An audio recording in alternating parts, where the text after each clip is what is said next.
Welcome to Dragon Bound How-To series. In these series of videos, we're going to be going over how-to tutorials and showing you all how to play the Dragon Bound TCG game, how to build your decks, showing you what each of the cards do, the different kinds of cards, and how to be able to use them in the game.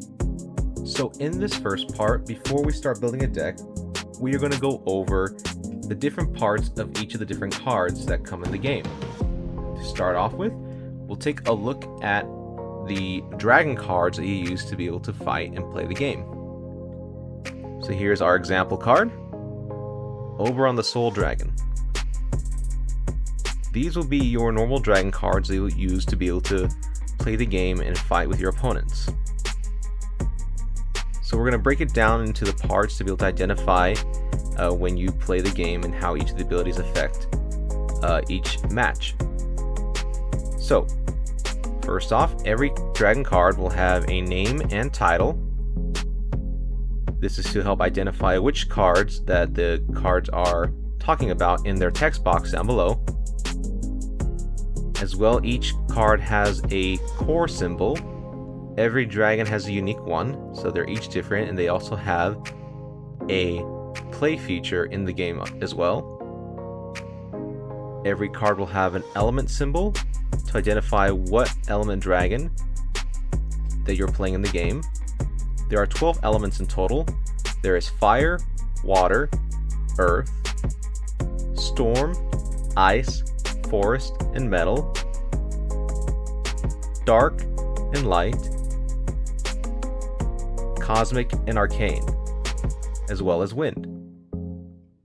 And here, this is a light dragon. You can also identify them by their colors as well. So yellow would represent light dragons. On the next part here, we have a dragon's tier or level. They range from tier 1 to 8. And the higher the tier of the dragon, the better the effects and the stronger their attack will be. On the bottom will be the text box for each of the different dragons' effects and abilities.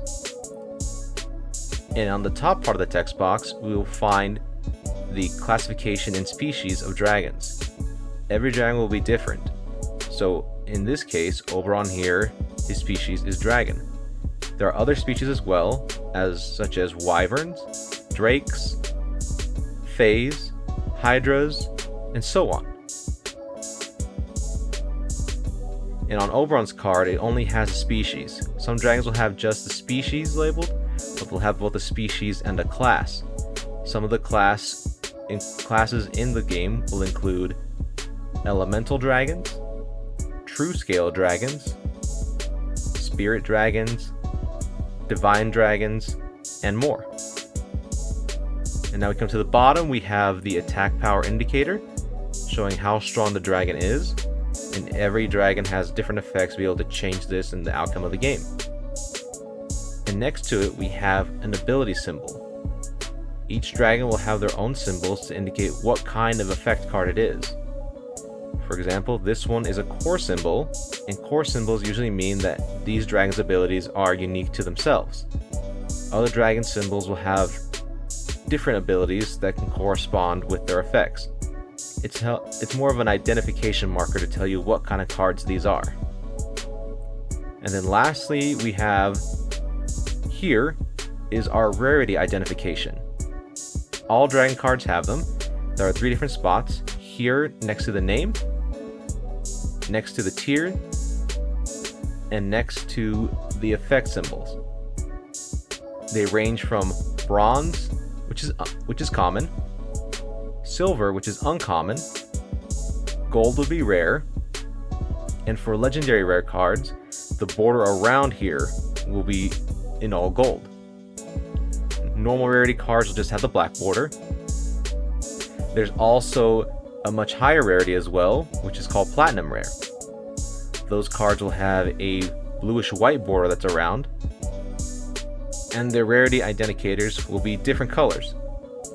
For the higher platinum rares, blue is for the low platinum, emerald is for mid platinum, and ruby is for high platinum. And we'll take a look at those cards a little later. But that is the breakdown for your basic dragon cards. The next card we're looking at are our support cards, which these are called Dragonettes. They are a smaller dragon in the game. As you can see, there is no attack power like our other card from earlier, because these help with support by boosting abilities and giving other dragons different effects. So in breaking down the card, our Dragonette has a name and title as well, just like our other dragons. There is no core symbol, but we do have the identification for their elements. This is a metal dragon, so they're identified also by their gray colors, which you'll find here and here for their color indication. They also have tiers, but they have a smaller tier identifier instead, so they can range between tiers 1 and 3. The same thing being a lower tier having more basic abilities, and higher tier ones will have more powerful and effective abilities. As well as a rarity indicator, which will be located right here next to the element symbol, as well as the top of here next to the title. And this one here is a bronze rare, so this is a common card. And finally at the bottom we have our effect box, the effect right here on the bottom, on the top indicating the species and class. So the species here is Wyvern and the class is Dragonette. And they're a lot simpler than the other dragons you use in the game. Like I said earlier, they are a support dragon to be able to help bring out new abilities, new effects, and to be able to change the way the game is played. Up next, we have our other dragon cards as well. These are called Legend Dragons. These dragons are a more powerful card that you can use in the game, but they require materials for you to be able to bring them out. So for example, this is a hybrid dragon. Hybrid dragons are a combination of two different dragons of the according elements that they need as material. So let's break down this card real quick. On the top, we have the name and title. This is Orion, the Radiant Soul. And he has his art image right here. As we go down on the card, we can see they still have their tiers. And this is a tier 6 hybrid dragon. They still range from tiers 1 to 8. And these dragons don't have their own individual core symbols, but they do have a universal symbol right here, indicating that they are a hybrid dragon. And on the side parts, we have two different colored elements with two different symbols. This side being yellow indicates a light dragon, and this side with green indicates a wind dragon. These are the identification markers that tell you what kind of dragons you need for the materials to bring out this card.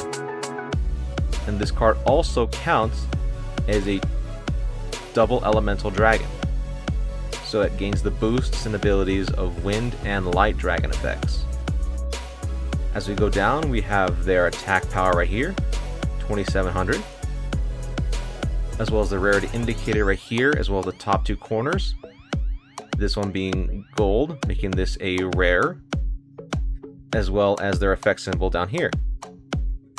This one is a strike dragon, indicated by the 1/,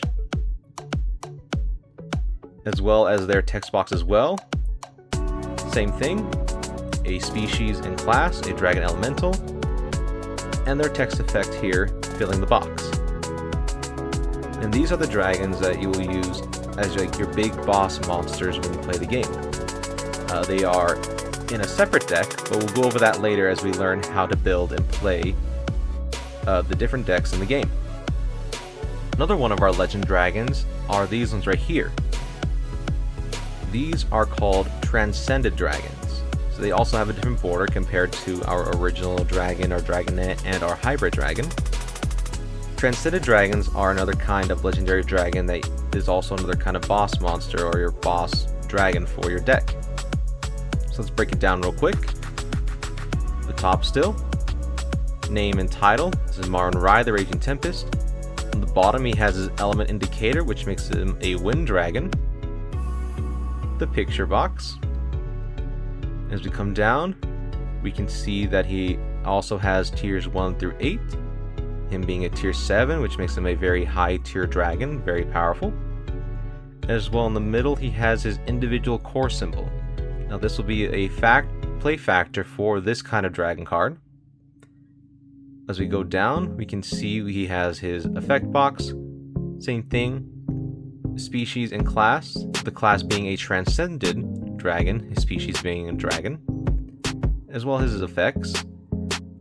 On the bottom left corner, we have his attack power, 2800. Rarity indicators on the bottom and the top two corners as well, being a rare dragon, as well as the gold border indicating that he is a legendary rare card. And finally on the bottom we have his ability symbol, making a double strike dragon. And this one also has an indication to the game. I'll explain the rules on that later. And this type of card is brought out differently than your hybrid dragons. Instead of needing 2 material dragons, you only need 1 material dragon. So we'll take a look at right now. So this dragon is like our first dragon, Oberon, which is the normal dragon cards you use to fight. However, what's so special about this one is its ability symbol at the bottom. This symbol indicates that this dragon can transcend into a more powerful form. Now the only way that you can do that is if you have this dragon and the dragon we just saw earlier, that they both have a matching core symbol. So we can see Ariza, the Glimmering Spirit, has a matching core symbol to Marin Rai. And if you have this card on the field with the matching symbol, it's the material to bring this card out to the field. You just overlay them, and you have a much more powerful and stronger dragon to play. I'll explain more of the rules on that later on. Let's go on to our next card. The final type of card that we use in the game are called relics. This here is a relic card. They are basically like items that help you boost and power up your dragons. So we'll break down the card here real quick. We have the name up here of what the relic is. This is the merge core. Bottom we have our image of what the merge core looks like. As we go down, you can see it's a much more simpler box. We have our card type, which is relic. The text showing what abilities that this card can use, as well as the rarity indication on the bottom, as well as the 2 top corners above the text box and the top corners above next to the name.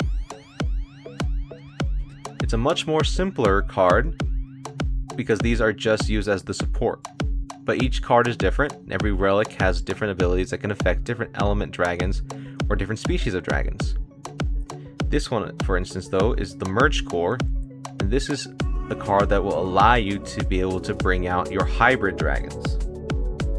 So let's take a look. For example, if you happen to have a wind and light dragon, you can lay this over them and then stack this on top to be able to bring out your hybrid dragon. Simple as that. And that is the breakdown of the different cards that you play in Dragon Bound. Check out our next video. We'll be learning how to build the decks to be able to play the game.